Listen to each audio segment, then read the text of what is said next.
It's all starting to result in people worrying about the US results season, which is looking a bit soft. I've got a graph here showing that companies are putting out negative guidance on Wall Street and managing down their expectations. This season, the bad surprises are outnumbering the good by a ratio of 3 to 1. Now, usually it's about 1 to 1, good versus bad surprises, so it can't look good for earnings there. John, what do you think? How are the people that you're talking to seeing the US in the months ahead?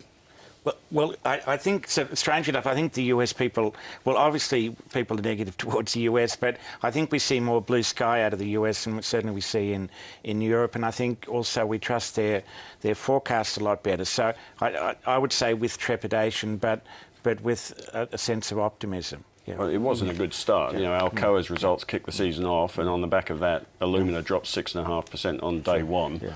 It moved 6.5%. But these are, again, we're coming back to the downgrading of energy and commodity stocks and how much that's driving the downgrade cycle, which is really just a function of where commodity prices have gone. We've not seen, for example, any downgrades in US in IT companies, for example. I mean, the Apple, the Googles, the Amazons are not being downgraded. Exactly. So I'd be cautious about suggesting... Apple has single-handedly driven the outperformance of the I'm just suggesting that US we need indices. to be mindful that the US, the downgrade cycle is not quite like our downgrade cycle. But it's been a weird year, isn't it? I mean, you know, the market sort of, in general, the market went up for 4 months till the end of April. This is the ASX 200 index, not the global index, but still went up to the end of April. Then 2 weeks of correction, and then it's just gone sideways since then. So where does everyone sit now? Basically, it's just continuing to go sideways. Look, we can talk about, you know, defensive stocks being attractive and resources stocks, which, by the way, fell 30% last financial year, whilst industrials fell 2%. The whole of our underperformance has been resources in the last year. But anyone who hasn't picked up the themes hasn't positioned themselves for the current market, which is we're holding defensive stocks and we're avoiding growth stocks, has missed out. The biggest issue now is that you're left holding a load of term deposits and the market starts going up. That's your biggest risk.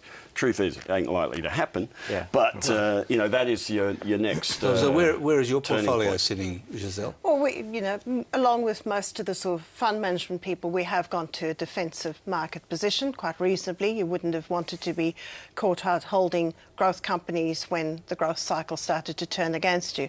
But I agree with Marcus that we need to be very careful that one doesn't get caught out holding excess amounts of defensive or what are actually becoming quite expensive defensives. I hate using that terminology, but it's very frequently thrown around because when the market does decide, or when certain elements of the market, particularly the more cyclical growth-exposed parts of the market start to move, even a small sell down in those would leave you with negative returns quite quickly.